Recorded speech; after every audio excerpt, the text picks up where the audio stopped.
The radiant international school દ્વારા લક્ષ્ય Arjun pre board પરીક્ષા 2026નું આયોજન કરવામાં આવ્યું હતું.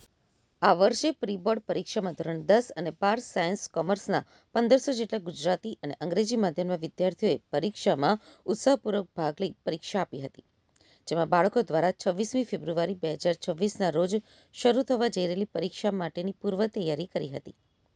ધ રેડિયન્ટ ઇન્ટરનેશનલ સ્કૂલ દ્વારા લક્ષ્ય અર્જુન પ્રી બોર્ડ પરીક્ષા 2026નું આયોજન કરાયું હતું.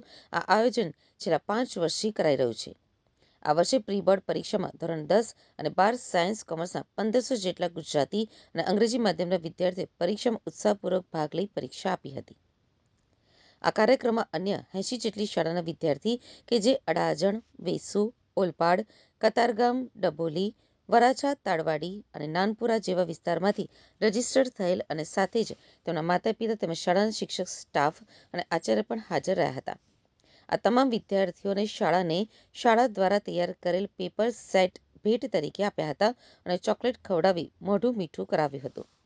આવનારી ફેબ્રુઆરી 2026 બોર્ડની પરીક્ષામાં પોતાના નક્કી કરેલા લક્ષ્યને પાર કરે અને તેમની કારકિર્દી ઉજ્જવળ બનાવે તેમજ તમામ ક્ષેત્રે સફળતા હાંસલ કરે તેવી શુભેચ્છા ધી રેડિયન્ટ ઇન્ટરનેશનલ સ્કૂલ પરિવાર તરફથી આપવામાં આવી હતી. મારું નામ માલકમ સાયરસ પાલિયા. હું ધ રેડિયન્ટ ઇન્ટરનેશનલ સ્કૂલમાં એઝ અ પ્રિન્સિપલ કામ કરું છું, GSAB સેક્શન ઇંગ્લિશ મીડિયમમાં. આજ રોજ અમારે ત્યાં લક્ષ્ય અર્જુન 5ની શરૂઆત થાય છે. આ એક્ઝામ શા માટે એવો પ્રશ્ન ઘણા લોકોને થતો હશે, તો મારો એમને એક જ જવાબ છે કે જેમ કોઈપણ કામ કરવા પહેલાં આપણે પ્રી વર્ક કરવું પડે, તેવી જ રીતે બોર્ડની પરીક્ષા પહેલાં બોર્ડ જેવી જ પરીક્ષા લેવામાં આવે છે, જેથી કરીને છોકરાઓનો કોન્ફિડન્સ વધે, એ લોકોને કેટલી મહેનત કરવી છે એનો ખ્યાલ આવે અને બોર્ડનો જે ભય છે એ ભય દૂર થાય, એ વિષય માટે અમે આ પરીક્ષા લઈએ છીએ. વિદ્યાર્થીઓને આનાથી શું ફાયદાઓ થાય છે? વિદ્યાર્થીઓને આનાથી એ ફાયદા થાય છે કે એ લોકો ક્યાં ઊભા રહ્યા છે અને કેટલી મહેનતની હજુ એ લોકોને જરૂરત છે, જેથી કરીને સક્સેસફુલ પરિણામ એ લોકો મેળવે, તેનું તમને સચોટ પરિણામ આ લક્ષ્ય અર્જુન એક્ઝામ આપે છે. લક્ષ્ય અર્જુન 4 વર્ષથી આપણે કરીએ છીએ, આજે આ 5મું વર્ષ છે. આગળના 4 વર્ષ અને 5મા વર્ષમાં આપણે કંઈ ચેન્જીસો રાખ્યા છે? જો ચેન્જીસમાં તો એવું છે કે દર વર્ષે અમે કંઈક ને કંઈક નવું શીખતા હોઈએ છીએ અને એ શીખવાથી અમે દર વર્ષે કંઈક અપડેશન કરીએ છીએ. દર વર્ષે કરતાં અમારું આ વર્ષનું પેપરનું લેવલ થોડુંક વધારે હોય છે, જેથી કરીને પરિણામ બચ્ચાઓને વધારે સારું મળે છે.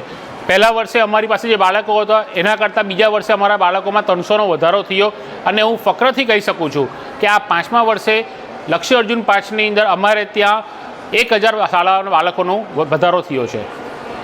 માલકમ સર, આપણે વિદ્યાર્થીઓને આમાં કેવી રીતે એન્ટ્રીઓ લઈએ છીએ અને આમાં કયા પ્રકારનું સિલેક્શન હોય છે તે વિશે પણ કહો.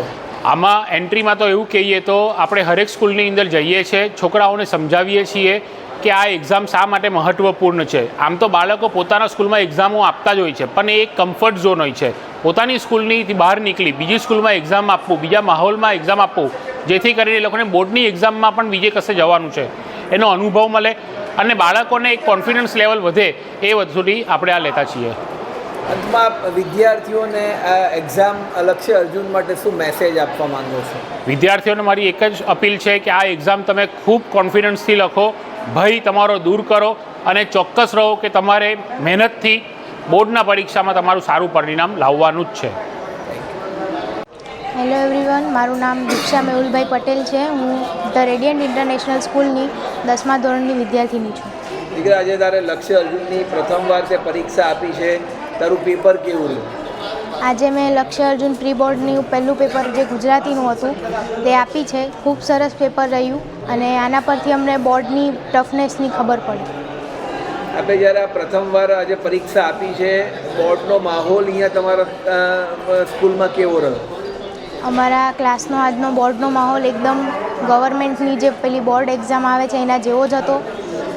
બારકોડ સ્ટીકર, ખાકી સ્ટીકર વગેરે લગાવવું, ટાઈમ મેનેજમેન્ટ કરવું વગેરે બધું બોર્ડના જેવી જ રીતે હતું, જેથી અમને ઘણો ખરો બોર્ડની એક્ઝામ કેવી રીતે આપવી તેનો ખ્યાલ આવ્યો છે. તમે જ્યારે સ્કૂલમાં આવ્યા ત્યારે તમારું કયા પ્રકારનું સ્વાગત કેવી રીતે થયું? અમે જ્યારે સ્કૂલમાં આવ્યા ત્યારે સર ટીચરે અમને ઓલ ધ બેસ્ટ કહ્યું, તિલક કર્યા અને મોઢું મીઠું કરાવ્યું અમારું ખૂબ સરસ સ્વાગત થયું અને અમારા પ્રિન્સિપલ સરે અમને પ્રી બોર્ડ પરીક્ષાની ખૂબ સરસ માહિતી પણ આપી. લક્ષ્ય અર્જુનની પરીક્ષા વિશે તમને કેવી રીતે માહિતી મળી અને આપે એને ફોર્મ કેવી રીતે ભર્યું? લક્ષ્ય અર્જુન પ્રી બોર્ડ પરીક્ષા વિશે અમને અમારા સ્કૂલના સર ટીચર્સ તથા પ્રિન્સિપલ સરે જણાવ્યું હતું અને સ્કૂલમાંથી જ અમને ફોર્મ મળી ગયા હતા, જેથી અમે સ્કૂલમાંથી પેરેન્ટ્સની સાથે ચર્ચા કરીને ફોર્મ ભરી દીધા હતા. હવે બાકીની પરીક્ષાઓમાં તમારી તૈયારી કેવી છે? હવે બાકીની પરીક્ષાની તૈયારી ખૂબ સરસ ચાલી રહી છે અને આ પરીક્ષા પરથી અમને ખબર પડી કે બોર્ડનું ટફનેસ લેવલ કેવું હોય છે, પ્રી બોર્ડનું ટફનેસ લેવલ કેવું હોય છે અને પ્રી બોર્ડ આપવાથી અમારું કોન્ફિડન્સ લેવલ પણ ઘણું ખરું વધ્યું છે. તને લાગે છે તારો આમ જનરલી કેટલા પર્સન્ટેજ આવતા હોય છે અને આ લક્ષ્ય અર્જુનમાં તું કેટલા પર્સન્ટેજ લાવી શકશે? SA1માં મારા 97% હતા. અત્યારે પ્રી બોર્ડમાં હું ખૂબ સરસ મહેનત કરી રહી છું અને એવી આશા રાખું છું કે પ્રી બોર્ડ અને બોર્ડ બંનેમાં મારા પર્સન્ટેજ રેન્ક જળવાઈ રહે. લક્ષ્ય અર્જુનમાં તું કઈ ગિફ્ટ મેળવવા માંગે છે? લક્ષ્ય અર્જુનમાં મારો ટાર્ગેટ તો સૌથી સારી ગિફ્ટ મેળવવાનો જ છે અને હું એ પ્રમાણે મહેનત પણ કરી રહી છું, પછી જે થાય તે. નમસ્કાર, મારું નામ વિરલ નાણાવટી છે. હું ધ રેડિયન્ટ ઇન્ટરનેશનલ સ્કૂલમાં આચાર્ય તરીકે ફરજ બજાવું છું. આજે 7 જાન્યુઆરી 2026ના રોજ લક્ષ્ય અર્જુન 5 જે ધ રેડિયન્ટ ઇન્ટરનેશનલ સ્કૂલની પરંપરા રહી છે કે દર વર્ષે આપણે બાળકોના મનમાંથી, વાલીઓના મનમાંથી બોર્ડની પરીક્ષાનો જે ભય છે એ દૂર કરવો છે. એના માટે અમે લોકો દર વર્ષે લક્ષ્ય અર્જુન પ્રી બોર્ડ પરીક્ષા લઈએ છીએ અને આ વર્ષે પણ અમને ખૂબ સારી સફળતા મળી છે. મિત્રો, જાણીને અમને ખુશી એટલા માટે છે કે અમારી શાળાના માત્ર 200 વિદ્યાર્થી છે પણ બહારથી બીજા 1500 વિદ્યાર્થી અમારી સાથે એનરોલ કરાવ્યું છે અને સુરત, કતારગામ, નવયુગ, તારવાડી, વરાછા, મોટા વરાછા, આ બાજુ ઓલપાડ, જહાંગીરપુરાથી તમામ સ્કૂલના આચાર્યો અમને મદદ કરી છે અને આજે અમારી સાથે જોડાયા છે અને 1500થી પણ વધારે વિદ્યાર્થીઓ આજે પ્રી બોર્ડ પરીક્ષા આપવા જઈ રહ્યા છે. બીજી એક મહત્ત્વની વાત આજે અમને શેર કરતાં એટલા માટે ખુશી થાય છે કે આ પરીક્ષા માત્ર સુરત જિલ્લા પૂરતી મર્યાદિત નથી. આ પરીક્ષાનો વ્યોમ એટલો બધો વધી ગયો છે કે આ પરીક્ષા રાજકોટ, ભાવનગર, ડાંગ અને મોરબી જિલ્લામાં આ જ સમયે, આ જ તારીખે અને આ જ પેપરો થકી જશે. એટલે અમે લોકોએ પેટા સેન્ટર પણ હવે શરૂ કર્યા છે અને આવા 7 પેટા સેન્ટર ગુજરાતની અંદર, માત્ર સુરત નહીં પરંતુ સુરતની બહાર પણ ધ રેડિયન્ટ ઇન્ટરનેશનલ સ્કૂલ લક્ષ્ય અર્જુન પ્રી બોર્ડ પરીક્ષા અપાવવા જઈ રહ્યા છે. આની અંદર વિદ્યાર્થીઓને અમે જે સારા માર્ક લાવશે એને પ્રોત્સાહિત ઇનામ તરીકે લેપટોપ, ટેબ્લેટ, બાઇક આવા ઇનામો, પ્રોત્સાહન ઇનામો આપવાના છે. ઇનામોની સાથે સાથે જો બાળકોને જે મળવાનું છે એ છે કોન્ફિડન્સ. આ કોન્ફિડન્સ એટલા માટે મળવાનો છે કે મોટાભાગના બાળકોને એવો ભય હોય કે આજે શું થશે, તો એવો ભય કદાચ મહિના પહેલાં જ નીકળી જાય તો એ એમનો ફાયદો થવાનો છે.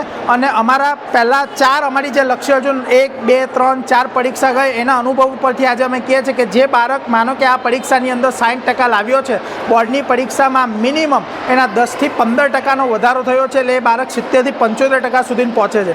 જે બાળક 85% લાવે છે એ 90થી 95% સુધી પહોંચે છે અને એ કારદાર સાબિત થયું છે કે ભાઈ અમે લોકોએ અમારી વિદ્યાર્થીઓને, બીજા વિદ્યાર્થીઓને પણ મદદ માટે તત્પર રહ્યા છે અને એ જ કારણ છે કે બોર્ડની પરીક્ષાની અંદર ગયા વર્ષે અમારી શાળાના ટોટલ 51 વિદ્યાર્થી A1 ગ્રેડમાં હતા અને સાથે સાથે 100% પરિણામ હતું. આ પરિણામ અમારા માટે ખૂબ આવકારદાયક હતું. એટલે જ આ વર્ષે પણ અમે એવી અપેક્ષા કરીએ છીએ કે અમારા 51થી વધારે A1 ગ્રેડમાં વિદ્યાર્થીઓ હોય, 100% પરિણામ હોય અને અમારી સાથે જે સંસ્થાના આચાર્ય અને વિદ્યાર્થી જોડાયા છે એમનું પણ 100% પરિણામ આવે, A1માં સૌથી વધારે વિદ્યાર્થીઓ આવે. આ જ એક અમારો સંકલ્પ છે. એના માટે અમારા ટ્રસ્ટી શ્રી કિશનભાઈ માંગુકિયા, જિજ્ઞેશભાઈ માંગુકિયા અને કેમ્પસ ડાયરેક્ટર શ્રી આશીષભાઈ વાઘાણીએ ખૂબ સારો સહકાર આપ્યો છે. બોર્ડમાં જેમ વિદ્યાર્થી આવે એમ એમને તિલક કરાવીને આપ્યું છે, એ લોકોને ચોકલેટ આપી છે, જેથી એ લોકોનો ઉત્સાહ અને ઉમંગ વધે અને એક ફેમિલી વાતાવરણ થાય એવો અમારો એક સંકલ્પ રહ્યો છે અને આ સંકલ્પ અમે પૂર્ણ કરીશું. જય હિન્દ. વિરલ સર, અંતમાં આપ અમને જણાવો કે ભાઈ આ વિદ્યાર્થીઓ જે પરીક્ષા આપી રહ્યા છે એ લોકોનું તો સારું આવશે, પણ જે નથી આપી રહ્યા અથવા જે ચૂકી ગયા છે એને આપ શું મેસેજ આપશો? હા, જે વિદ્યાર્થીઓ કદાચ અમારી જાહેરાત અમારા કોઈક માધ્યમ વિખૂટા પડ્યા છે અને તમને માહિતી નથી આપી શક્યા, તો હું તમને કહી રાખું છું કે દર વખતે અમે જાન્યુઆરી અને ફેબ્રુઆરી મહિનામાં આ પરીક્ષા લેતા હોઈએ છીએ.